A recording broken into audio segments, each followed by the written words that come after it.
Hi everyone, this is Dave from Mountbatten Estates. Today we have a really good friend of mine, someone who I've known for a little while now, someone who I am actively doing business with, a chap called Joe Guilfoyle from Orium Finance. Joe, welcome to the interview today, and kindly introduce yourself and tell us a little bit about who you are and who Orium is. We got the surname right, Dave, so that's a good start. Hi everyone, I'm Joe from Orium Finance. I come from a private equity background myself. I probably look a little bit younger than I actually am, but I've had 12 years now in the property business. Initially as an estate agent, and for the last 6 years in development finance. So I used to run a fund which did 100% finance. We were effectively the largest 100% finance lender for multi-unit property development in the UK, a company called Go Develop. 4 years ago, I left there and became a broker. And I very much specialise in equity, all things equity and development. We're a team of 8 based in Milton Keynes. I'm based from Southwest London. And I work from home. So alongside dealing with debt, we also, as a massive USP for us, is that we deal with 18 equity providers that generally sit behind debt and gear right up to 100% loan to cost. For our clients, we also have our own equity fund, which I'm in charge of deploying the capital there. And we've got circa 40 million of equity to deploy next year. So that's me. I think a lot of the viewers and listeners today will be really interested in what you just mentioned, especially about the equity as well, because that can be quite hard to try and find in this climate, can't it, Joe? Yeah, that's the thing. I think that it's a huge USP, as I say, Dave, and I think it really sets us apart from some other brokers in the market. As I say, it's my background, my passion. And what I love doing day to day. So I'm very fortunate, really, that I do something that I truly, believe in and love. I know, obviously, we've been dealing with each other for a while, and I think hopefully you're quite impressed by sort of what we can deliver and the different types of models. And if anyone does, after listening to us speak, want to get in touch, please feel free, and I'd be very happy to go into even more detail about some of the models that we offer. Brilliant. So, Joe, tell us a little bit about what's going on in the banking world, in the finance world right now. Yeah, I think we've been very well supported as an industry the last couple of years, and I feel incredibly lucky that we have been so well supported. This year saw the end of the CBILS loans, finished in April, and effectively the government was providing 0% finance or 0% cost effectively to developers to support them. So we're incredibly lucky that we completed quite a lot of deals in that space. This year, really, the market's gone from strength to strength. Obviously, the property market's doing incredibly well at the moment. And there's plenty of capital to go around. So you're seeing rates come down from a senior debt perspective, more equity lenders week by week coming back into the market looking to support clients on their schemes. So everyone's in a really good place. Obviously, we saw interest rates go up recently fractionally, and we'll see how that affects the market, but obviously it hasn't had a knock-on effect yet. So yeah, the market's really buoyant and there's lots of appetite. The market's not without its challenges at the moment. Land prices seem to be through the roof. And we can go into more detail on that. We've seen build costs go up astronomically, and perhaps we'll see that sort of feedback next year into land prices becoming a bit more manageable, hopefully. Yeah. So you touched a little bit on the debt. How does the debt work in terms of property development? So it's a really good question.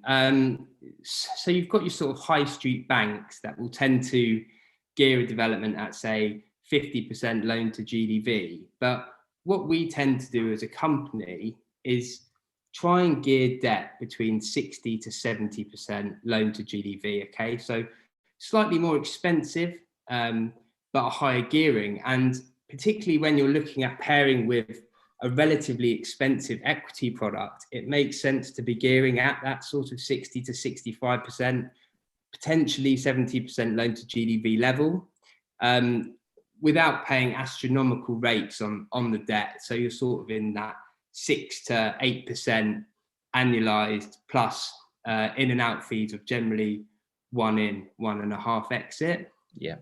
And that seems to lower the equity requirement, and I'll go into that in more detail. If I give you a very basic example, Dave, on a scheme, you know, that we've looked at previously, you're looking to do 10 houses, okay? And you might have a GDV of 4 million. So you've got a nice mix of houses, potentially some 3-4 bed units. Now you'd be looking, I believe it's an 18-month term, so 12-month build, 6-month exit. Now, sorry, my email's pinging off. So the bank might lend at 65% loan to GDV in this example, okay? So you've got a 4 million GDV and the bank's going to lend you 2.6 million. That's inclusive of their projected interest rate and fees. Okay, so let's break it down even more. You've got a 1.2 purchase, including fees, stamp duty, etc. A 1.8 million build and 200k projected of interest and fees. So your total cost, including interest, is 3.2 million. The bank's going to lend you 2.6, which is 65% of 4 million. Your equity requirement, i.e. the amount of capital that needs to go in on day one, is 600k. The difference between that, the total cost including interest and fees, and what the bank's going to lend you. Now, if I just backtrack slightly, sorry, we're obviously live. I forgot what I'm going to say now. Backtracking to the, so we've just got the equity. Thanks, Dave. Yeah, I'm back on track. So the bank's going to lend you initially the entire cost of the build. Okay, so your 1.8 million in this instance, plus the interest and fees. The 600k of equity is going to top up what the bank's day one amount is going to be, which is also 600k, and therefore your equity requirement on day one is that 600,000, and that's what you have to put in towards the purchase, stamp duty, etc. Fantastic. Now, equity. Got there in the end. We did there. It wasn't that painful, but we did. So, Joe, I'm really keen to explore a little bit about the equity as well. You mentioned equity. How, you tell me a little bit, let's deep dive a little bit on equity, because I'm sure people out there will be really keen to know what that looks like and how it works, especially dealing with Orium. Yeah, sure, Dave. So that's a really good question. So that 600k, going back to the scheme that we just mentioned, the 18 equity lenders that we work with in different capacities will then have a separate product that sits behind the debt, and they will fund a proportion of that equity. So let's take an example at 100%, okay? Equity lender comes in, sits behind the debt and does a pure JV structure with yourself as the borrower, okay? So they put in all of that equity, the 600k, on day one, and on that, they will charge a 7% coupon, okay? Effectively interest on that equity that goes in. At the back end, they'll do a profit split with you, likely 60-40 in your favour, although that is dependent on their own internal IRR calculations. That could look like 50-50 or somewhere in the middle. Ideally, they're looking at getting back to about 55-45 overall, including their interest that they've taken. They'll also potentially give you a DM fee to cover your expenses and outgoings, effectively cash flow throughout the build, and that might be somewhere in the region of 3 or 4%, which is invaluable really, and really helps, you know, with those day-to-day expenses that you've got. So if you take the example we were looking at previously, you've got a projected profit of 800k, okay, because your GDV is 4 million, your total cost including finance is 3.2, so you're looking at 7% coupon on the 600k of equity. that's going to make 800k profit at the back end, which is then split after the 7% coupon 60-40 in your favour. I hope that makes sense. Do you often find that it's a bit of they're looking for more a slice of the profit on the equity at the end, the profit share, or is it more kind of coupon based, or is it kind of maybe a mix of coupon and profit share? Yeah, so it's a really good question. Generally, you're looking at a coupon and profit split. If you're looking at gearing at 100% loan to cost. So our internal equity fund is slightly different. We have a 20% coupon, but then a 75-25 split in the developer's favour. And there's various equity products in, say, the middle of that range. And in fact, other equity products that might require some equity in from the developer, i.e. 10 or 15% of that 600k of required equity. And those models might, again, look different, have their own coupons. Generally speaking, the more you can put into the scheme, the better it's going to look financially for you, for obvious reasons. Joe, that kind of 10 or 15% that the developer needs to come up with, is there any negative reasons if he was to be used, say, from an investor? Does it have to be the developer's own funds, or can that be borrowed from an investor to be brought into the deal, just in the eyes of the lender?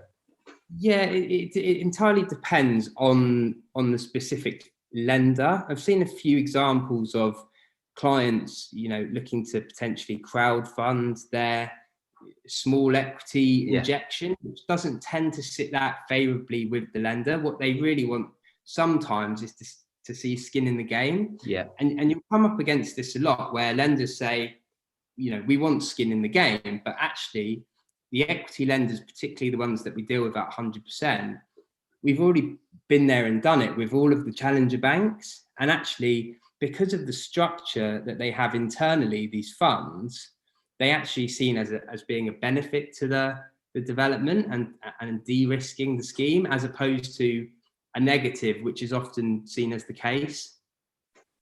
All right, brilliant. Joe, what do lenders look at when it kind of comes to the applicant? Is there anything that, as a developer, we should be a little bit conscious about in the eyes of these banks? Yeah, sure. So again, a good question, Dave. And I think ultimately, lenders want comfort. Yeah, both senior and equity lenders, they want to know that you're going to build this scheme in the time that you've allocated to build it, and you're going to exit the scheme in that time period as well. And ultimately, that boils down to the team. Yeah, so the set of individuals or companies that come together to deliver the scheme itself. Now, we can go into this in a bit more detail, but you might be for argument's sake, relatively inexperienced property developer.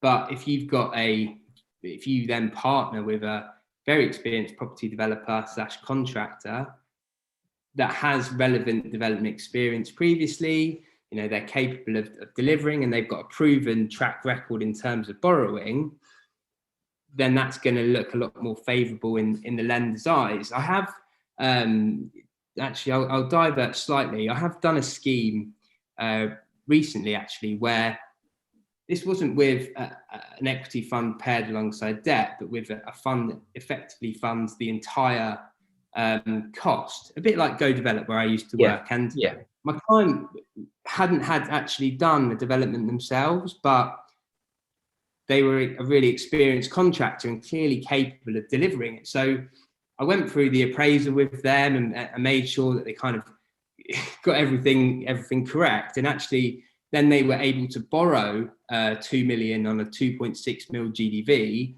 not put a penny in themselves, no PGs, and now they're away. And then, we're already looking at the next scheme for them, which is 20 units, but they've got that track record now, which is really important from a development borrower perspective.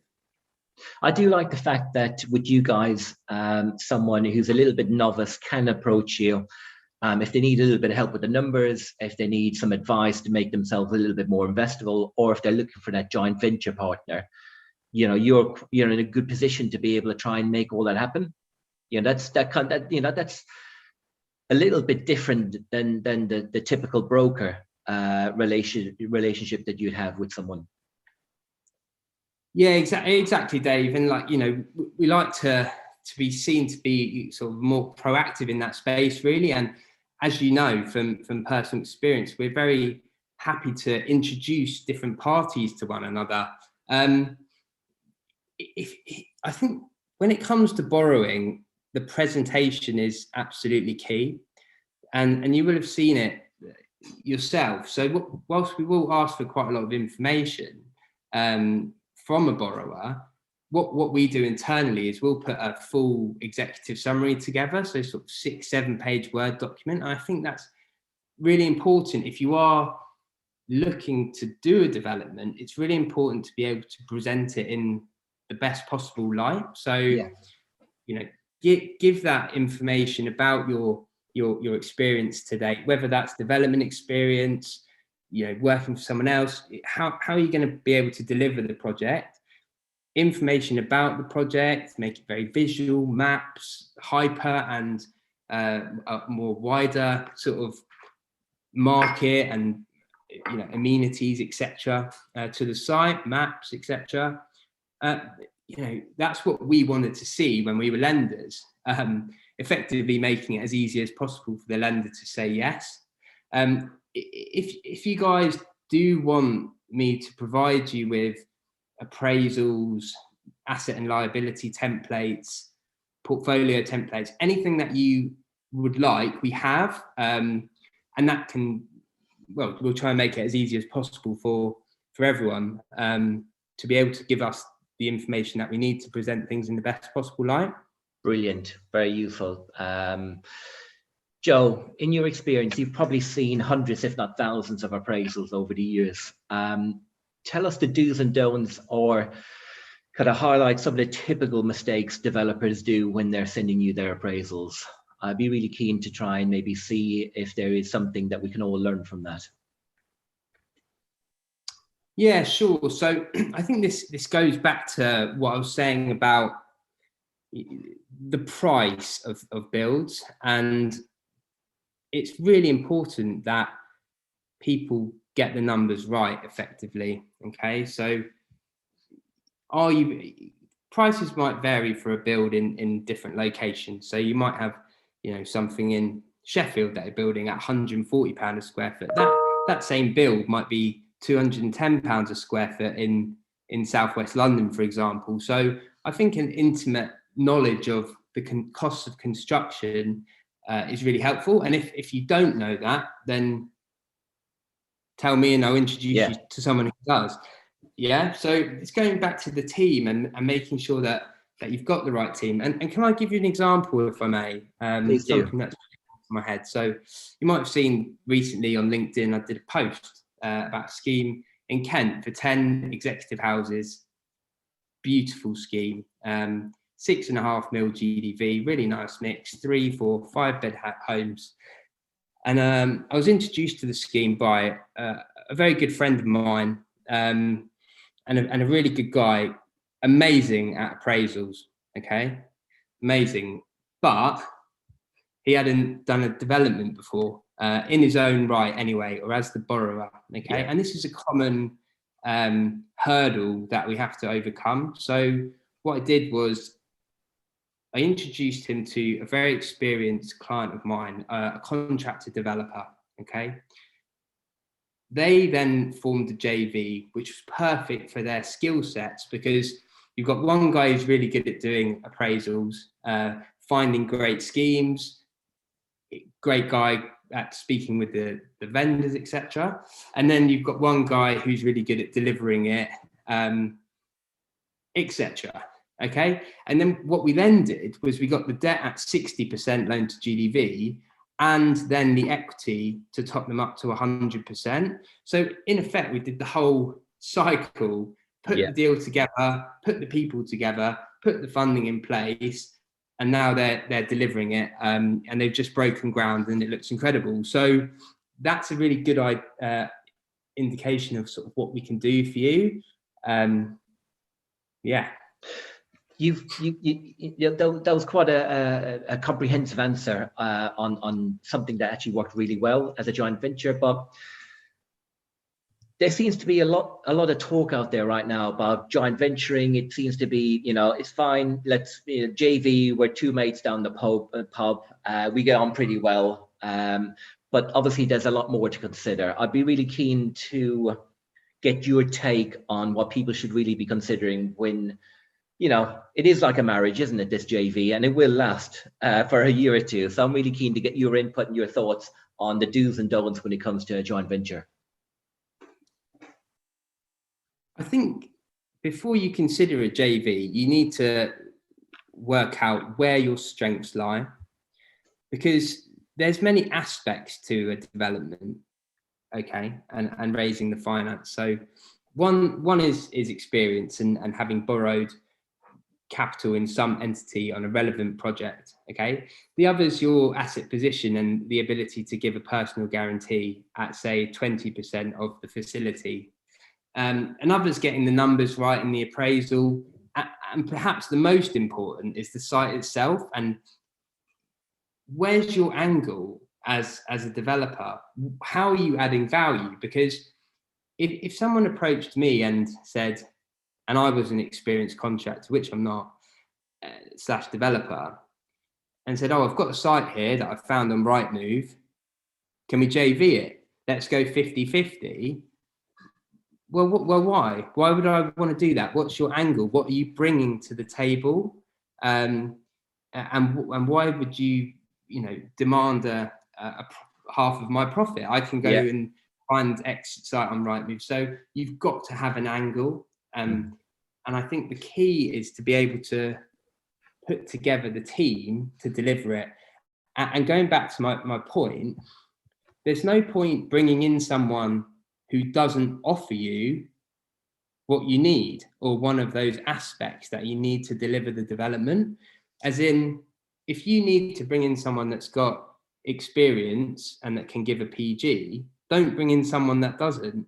And I've seen examples of sort of 3 people joining up as a team to deliver something, but none of them have the relevant experience. So would one of those people be better off going it alone and speaking to me, and then me introducing them to someone who potentially does have that experience or capability, know how to actually borrow the money and do the development, if that makes sense? It certainly does.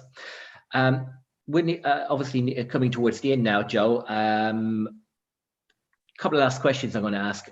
What do you think is needed in order to get 100% finance? Does it exist? What does it look like? How can we actually tap in and get access to that? Yeah, sure. So, 100% finance is my kind of bread and butter. It's what I love. It's what my background was. And there's multiple different funds that can do it, and they all like different things. So I think these funds tend to prefer houses over flats, okay? So if I was giving advice to someone who wanted to get 100% finance, I would say focus on houses, 3 to 20 unit schemes, and probably GDVs of, say, 3 to 10 million pounds. That's where the sweet spot is. Now, having said 3 million, I would probably maybe reduce that to 1.5 million, but you've got certain economies of scale there. The smaller you get, you've got certain fixed costs, legals, etc., which tend to be fairly similar, surveys, they really eat into the profit. So unless you've got a really profitable scheme, say 27% loan to GDV pre-finance, then it's quite difficult to fund those really small schemes. Yeah. I'd say as a general rule, what you want to be looking at for any funding generally is about 20% profit on cost post-finance. And that's plenty to be able to raise 100% finance, okay? If you look at that scheme that I mentioned earlier, You had a £3.2 million total cost, including your finance, and a £4 million GDV. There's a reason that I gave it that as an example, because that's got a 20% profit on cost post finance. And as you could see, that's the sort of deal that we'd be able to structure at 100%. Whether that's a lender coming in and funding the whole lot, or generally how it'd be structured would be an equity fund sitting behind the debt and getting you to that gearing. Brilliant, thanks, Joe. We do have a theme with these interviews. How I like to finish is you do need to tell me an amusing story. It could be funny, it could be a horror story. We've had some fantastic ones so far from the architects and the equity guy. So you do have a tall benchmark to reach. So go for it, Joe. Put me on the spot here. I mean, I've got a few horror stories, Dave, but fortunately none recently. Quite a few at Go Develop, unfortunately. I think this goes, I'll continue the common theme that it's about the team, and it really is about the team that you put in place. So I'd say it's a horror story. It's not particularly funny, to be honest, but we had a team that was put together, and they didn't necessarily have the right experience. And one key point that they missed was that they failed to do a groundwork survey. Okay, and it was really important.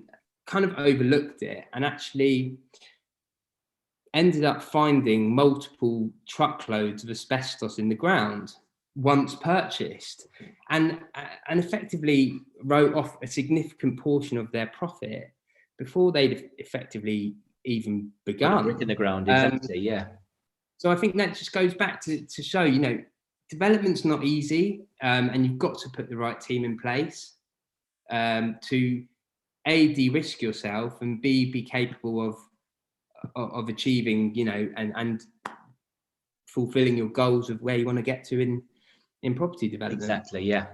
Well, I think that's quite a cautionary tale for all of us, really.